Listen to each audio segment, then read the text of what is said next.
Hey, thanks so much for being here. Welcome or welcome back. This video is going to be about the first few spreads that I have set up in my Hobonichi Weeks. I wanted to share them with you. So if you're interested, I hope you stick around. It feels so good to have this tiny planner in my desk. It feels everything can fit now.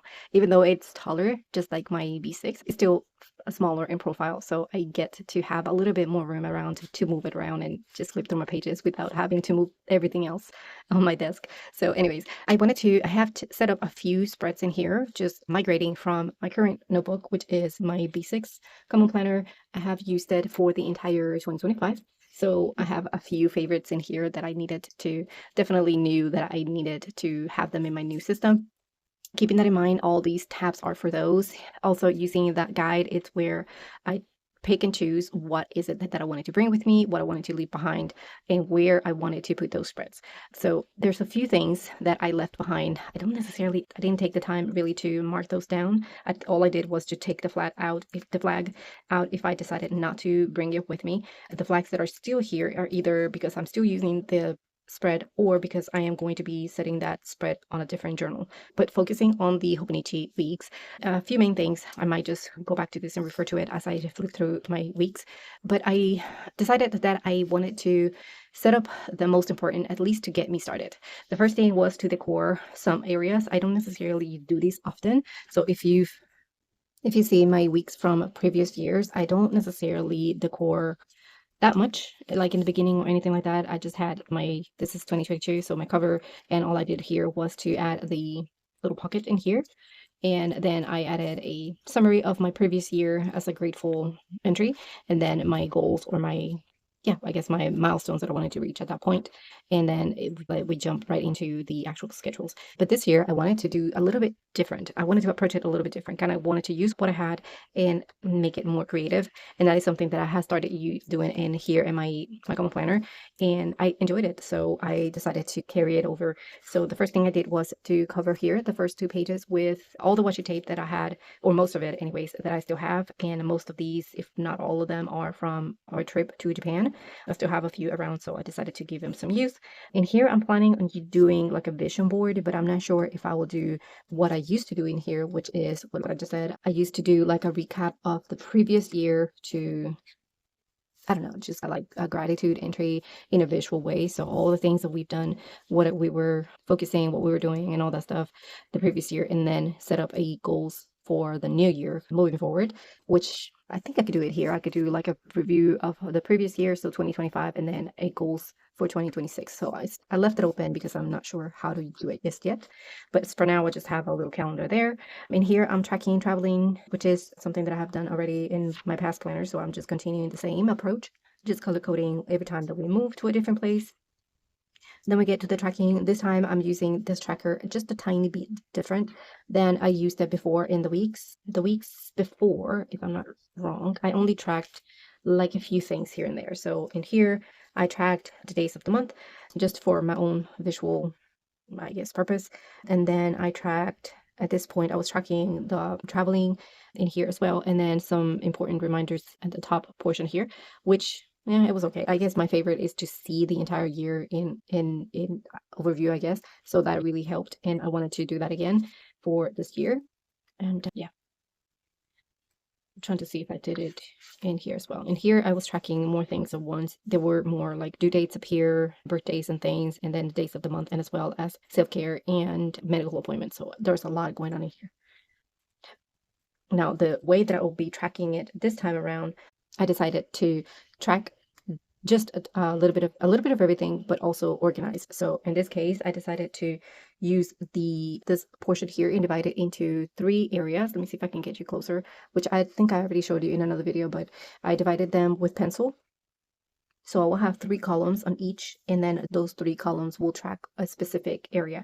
So I'll be tracking self-care, health, and the days of the month, just to see an overview at the end of the year. And I am starting here at the end just because I am moving into this planner in December. So I'm starting from the back and then move to the front. At the top here, I will be tracking finances and a summary of it anyways. So any income, expenses, and the ending balance of each month. And hopefully that can help me in some way at the end of the year. We'll see how that goes. And then we get to the monthlies. The monthlies, the planning itself, it will continue to be the same pretty much as I've used the weeks before, and as I have used any other planner.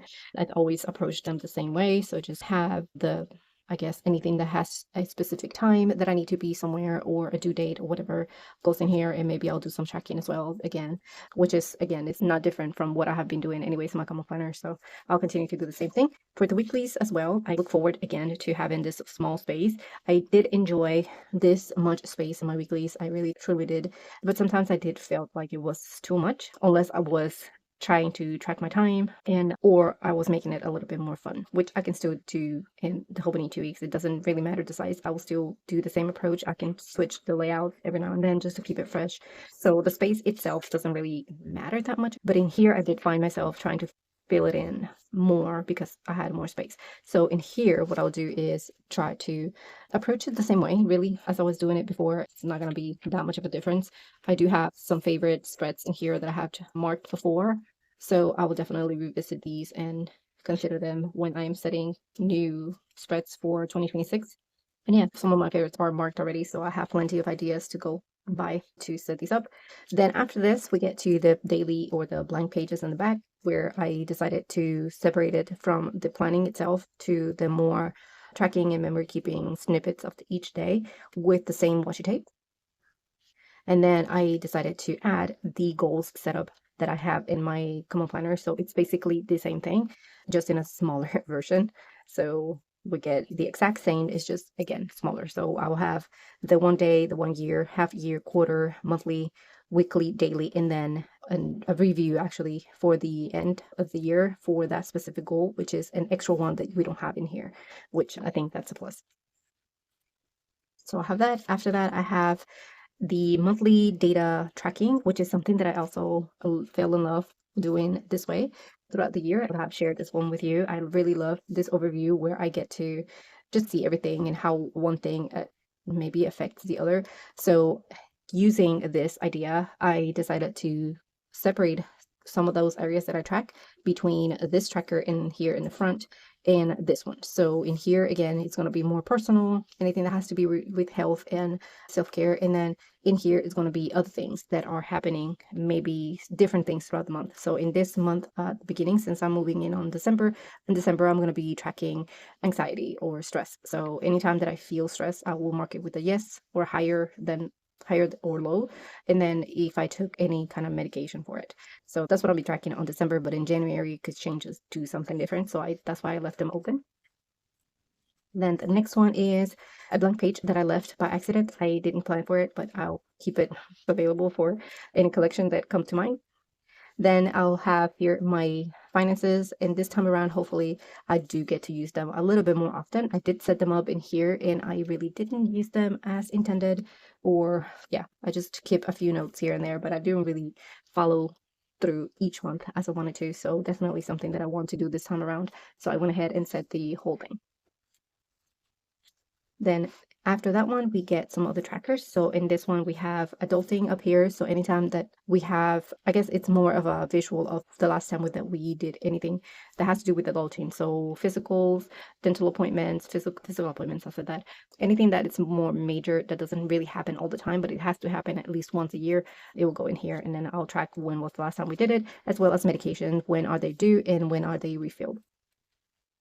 Then after this, I added homeschooling tracking, which is something that I have done already in here. This is the first time I did this, and I really found it super helpful. In Florida, you have to submit a portfolio each year. At the end of the year, you have to show what areas you worked on and what is it that you learned, what topics you covered, and stuff like that. This time around, we're using a different sort of approach or a different curriculum, but I still want to track it. And all they really need is to know what areas you covered and whether or not you really worked on them. Not just write them down, but did you actually work on them? So I will be using the same approach this year. And if I wanted to submit this one as my portfolio as well, this is all I would need. After that, I added my own grad school tracking, which is something that I have been wanting to do, but I never got to it. Finally got it done I did took a whole day, maybe even 2 days to set these up because I wanted to make sure that they were in here. There was no excuse for me to feel like it's too late now to add it. Like it happened over here. I thought at some point that it was just, I don't know, it was too late in the year for me to add any tracker. And as far as grad school, yeah, that's why I decided to go for it right now. And I just added it as a fun sort of game overview. So each circle represents a class or course that I completed. Check mark means it is done in past. X means I failed and I had to retake it. So there's only one so far, thankfully. I hope that I only have 2 more, so I can't really fail those. I only have 2 more, and then I'll be done with my grad degree, my grad school, and I'll get my master's in marketing. Then after that, we get to the weekly setup, and I decided to set my weekly on the last week of November, since that is the week that we are going to be traveling. I wanted to be ready to move into here and just leave everything else behind and just use this one as my main everyday carry. So my first moved in week will be the last week of November, but then after this one I can go back to here, which is the actual week's setup, and continue from here. And after this, there is really nothing else. The plan is to continue to add snippets of the day. So what I'll do is just use my date stickers. I'll be using the, where are they?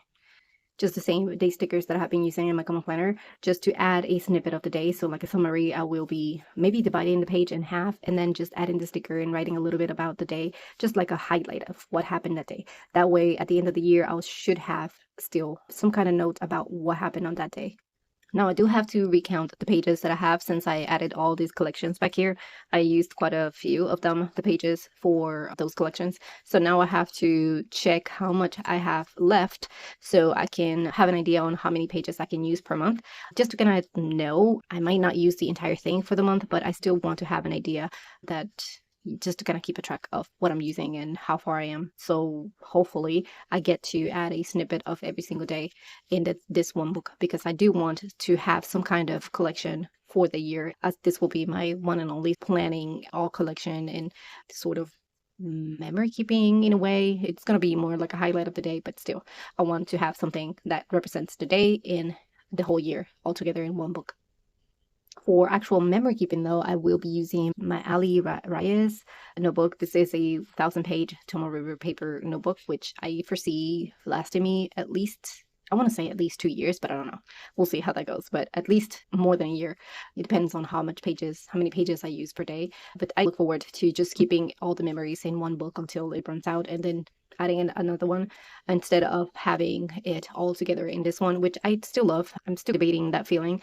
I still love having everything in one, but also I love the idea of having them separate, so I can just leave this one behind at home and then carry this one with me out and about, just so I can still have my plans with me and also an area for highlights of the day, but not necessarily everything else like memory keeping and stuff. But yeah, I just wanted to share with you those spreads that I have already set up to get started in my Hobonichi Weeks. I hope that in some way this is inspiring and helpful to get you started. If you haven't set up your pages yet, I hope that again you find these sort of inspiring to set up your own collections in your one notebook. It doesn't have to be weeks, it could be any planner, really truly. You can customize these setups and these pages for any notebook that you have. So I just wanted to share my own, and I hope again that you have found it entertaining. Thank you so much for watching, and I will see you in the next one. Bye.